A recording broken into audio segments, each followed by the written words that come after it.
Alors, bonjour à toutes et à tous. C'est un samedi matin. On se permet de se relâcher un tout petit peu. J'espère que vous allez bien. Donc, cette nouvelle vidéo va toujours dans le même sens des précédentes que je suis en train de faire sur les techniques de recherche d'emploi au Canada. Je vais déposer l'entièreté de la présentation sur ma page YouTube, comme je vous l'ai dit. Désormais, je déposerai pas toute la totalité de mes contenus sur Facebook.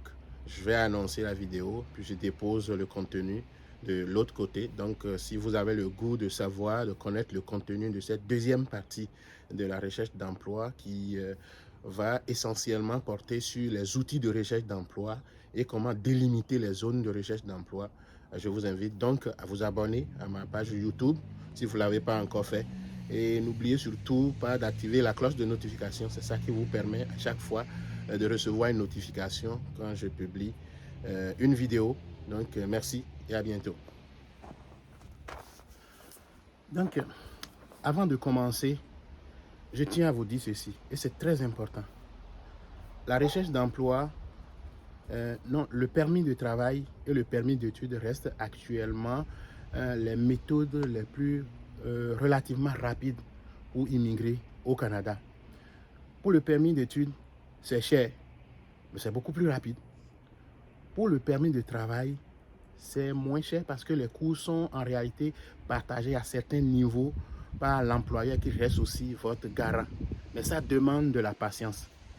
Et si dans votre projet, vous voulez venir au Canada en 3 semaines, en 4 semaines, et vous êtes pressé, je pense que la recherche d'emploi, le permis de travail, ce n'est pas une bonne méthode pour vous.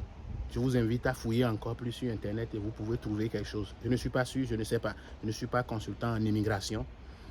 Mais ceux-là qui ont le projet de venir très, très, très rapidement, en 2 semaines, 3 semaines, 1 mois, 2 mois, ça, faites un peu attention. Le permis de travail, oui, ça ne demande pas beaucoup d'argent, mais ça demande de la patience. Donc, comme votre passeport constitue votre identité civile ou votre carte d'identité, votre identité civile, c'est comme ça votre CV constitue votre identité professionnelle. Donc, c'est votre CV qui présente ce que vous êtes sur le plan professionnel. Mais généralement, il s'adresse aux employeurs.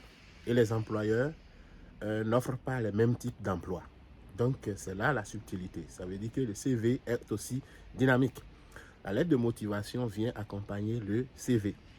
Mais la lettre de motivation a pour objectif, surtout quand nous faisons la recherche d'emploi de l'international, de l'extérieur, de venir valoriser vraiment ses compétences. C'est comme de la drague. Vous venez par votre lettre de motivation dire à l'employeur, c'est en ça je suis différent.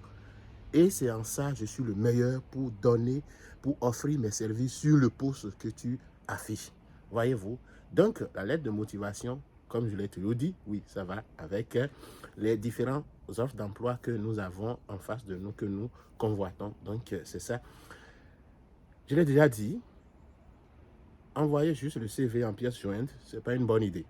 Moi, je conseille toujours qu'on aille chercher le contenu de la lettre de motivation, on copie dans le message. Mais n'empêche, on peut aussi toujours déposer la lettre de motivation en pièce jointe. Dans certains cas, même, on peut coller la lettre de motivation au CV. Donc, il y a des applications aujourd'hui qui vous permettent de fusionner deux PDF. Donc, votre CV est en bas, mais votre lettre de motivation est à la première page. Voyez-vous, mais quand l'employeur ouvre, le recruteur ouvre sa boîte électronique et commence à lire votre message, la première des choses, c'est votre lettre de motivation. Et c'est dans ça, après ça, il va décider est-ce qu'il faut aller plus loin, regarder votre CV ou non. Donc, il convient de bien élaborer sa lettre de motivation. Mais c'est quoi la lettre de motivation? Il y a 3 types de lettres de motivation. C'est ce que je vais aborder dans la prochaine vidéo, mais pas ici maintenant. Le CV, si vous voulez avoir plus de détails, comment il faut élaborer un CV au format canadien, j'ai déjà fait des vidéos en début sur cet aspect. Vous pouvez reculer dans mes vidéos et aller voir. Mais quand on dit CV au format canadien, il faut présenter un CV qui ne montre rien sur votre, en réalité, vie privée vraiment. Voyez-vous, Parce que ce que nous voulons, c'est que l'employeur ne soit pas capable de discriminer un candidat juste à la lecture de son CV. Donc son âge, non. On ne veut pas sa photo, on ne veut pas voir sa face, on ne veut pas savoir sa situation matrimoniale parce que c'est des aspects sur lesquels on peut jouer. Avec son âge, il pourrait peut-être pas être efficace, il pourrait pas avoir assez de force. Avec son âge, il pourrait pas être aussi expérimenté et tout. Donc on ne veut pas que ça arrive. C'est pour ça qu'on cache tout ça à l'employeur. Et dans certains cas même, l'employeur aura très peu d'informations sur vous jusqu'à l'entrevue. C'est après l'entrevue ou après avoir offert le contrat ou la promesse d'embauche, c'est là seulement que l'employeur commence à vraiment découvrir votre vraie identité. Donc, c'est ça. Et pour ceux et celles qui sont déjà au Canada, vous n'avez même pas besoin de mettre votre adresse complète sur votre CV. Non, parce qu'aujourd'hui, oui, par le passé, c'est possible, mais aujourd'hui, avec Google Maps, l'employeur peut aller mapper votre adresse et voir vous résidez dans quel quartier, quel est votre entourage, un tout petit peu. Ça, on peut discriminer sur cette base. Donc, juste mettre la ville, c'est assez pour l'employeur. Il n'a pas besoin d'avoir tous ces détails sur vous avant de vous donner un emploi, mais il sait que vous êtes dans la même ville. Donc, oui, c'est assez. Même juste le code postal, c'est assez. Donc, c'est un peu comme ça. Ça, c'est juste une parenthèse pour des gens qui sont déjà au Canada et qui sont dans le processus de recherche d'emploi. Donc, la devise du Canada, c'est Admari Uski Admare. Je m'excuse pour la prononciation, ce qui veut dire d'un océan à l'autre.